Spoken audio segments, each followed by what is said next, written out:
അസ്സലാമു അലൈക്കും വറഹ്മത്തുള്ളാഹി വബറകാതുഹു. നമസ്കാരം എല്ലാവർക്കും. ഈ വീഡിയോ ഒന്ന് കണ്ടു നോക്കണം. സൗദി അറേബ്യയിൽ നടന്ന മഹത്തായ ഒരു സംഭവമാണ്. ഇന്നല്ലാഹ മഅസ്വാബിരീൻ, നിശ്ചയം അല്ലാഹു ക്ഷമാശീലന്മാരുടെ കൂടെയാണ് എന്ന്. ഒരു ക്ഷമയുടെ സംഭവമാണ്. أنا جايز ذا اليوم ما في عني أسأل وجه الله. أنا اللي بسلم. لا والله ما تنزلين. أنا اللي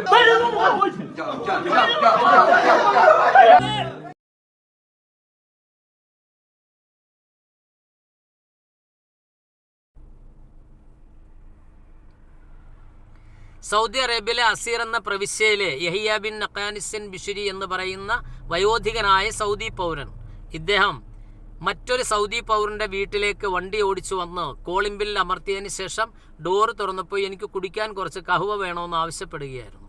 അങ്ങനെ കഹുവ കൊടുത്ത് അത് കുടിച്ചതിന് ശേഷം ആ വയോധികൻ പറയുകയായിരുന്നു, ഉമ്മയ്ക്കും മക്കയ്ക്കും വേണ്ടി ഞാൻ ക്ഷമിച്ചിരിക്കുന്നു എന്ന്, ഞാൻ പുറത്തു തന്നിരിക്കുന്നു എന്ന്. അത് വിശ്വസിക്കാൻ കഴിയാതെ ആ വയോധികനായ മനുഷ്യന്റെ കാൽക്കൽ വീണ് പൊട്ടിക്കരയുന്ന ഒരു മാതാവും കെട്ടിപ്പിടിച്ചും മുത്തം നൽകിയും കാൽക്കൽ വീഴുന്ന ബന്ധുക്കളെയുമാണ് കാണാൻ സാധിക്കുന്നത്. ഇനി ആരാണ് ഈ വയോധികനായ മനുഷ്യൻ എന്നറിയണ്ടേ? ഈ വയോധികനായ മനുഷ്യൻ ഒരു മകനുണ്ടായിരുന്നു, ബിന്ദർ. 10 വർഷം മുമ്പ് കൊല ചെയ്യപ്പെട്ടു. ആ കൊല ചെയ്ത ആളുടെ വീടാണ്, കൊല ചെയ്ത ആളാണ് യാസിർ. യാസിർ ഇന്ന് ജയിലിലാണ്. അദ്ദേഹത്തിന് സൗദി കോടതി വിധിച്ചിരിക്കുന്നത് വധശിക്ഷയാണ്. ആ വധശിക്ഷ നടപ്പിലാക്കാൻ വെറും 15 മണിക്കൂറുകൾ മാത്രം ബാക്കി നിൽക്കെയാണ് ഈ വയോധികനായ മനുഷ്യൻ ഈ കൊലയാളുടെ വീട്ടിലേക്ക് വന്നിട്ട് പറയുന്നത്, ഉമ്മയ്ക്കും മക്കൾക്കും വേണ്ടി ഞാൻ പുറത്തു തന്നിരിക്കുന്നു എന്ന്. എത്ര മനോഹരമാണല്ലേ! ഈ യാസർ എന്ന് പറയുന്ന ആളിന് ഉമ്മയും പെങ്ങന്മാരും മാത്രമേ ഉണ്ടായിരുന്നുള്ളൂ. ഒരുപാട് ശ്രമങ്ങൾ അതിനു മുമ്പ് നടന്നിട്ടുണ്ട്.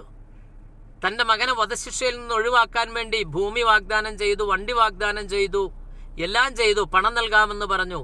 എന്നിട്ടും എൻ്റെ മകനെ കൊന്ന ആൾക്ക് വധശിക്ഷ തന്നെ വേണമെന്ന് ഉറച്ചു നിന്ന വയോധികനായ മനുഷ്യൻ അത് നടപ്പാൻ 15 മണിക്കൂറിന് മുമ്പ് ക്ഷമിച്ചിരിക്കുന്നു. എത്ര മനോഹരമാണല്ലേ! അതിൻ്റെ ഒരു സന്തോഷമാണ് ഈ കാണുന്നത്.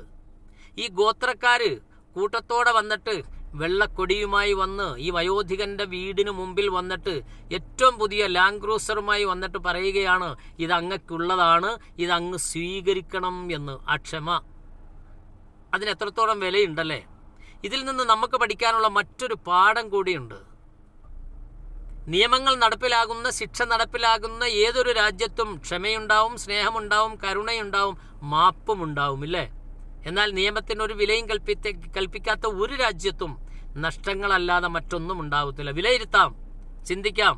വീഡിയോ ഇഷ്ടപ്പെട്ട ഷെയർ ചെയ്യാം. ഒമാനിലെ ഇബ്രിയിൽ നിന്നും കുയിൽ നിസാർ. ബൈ.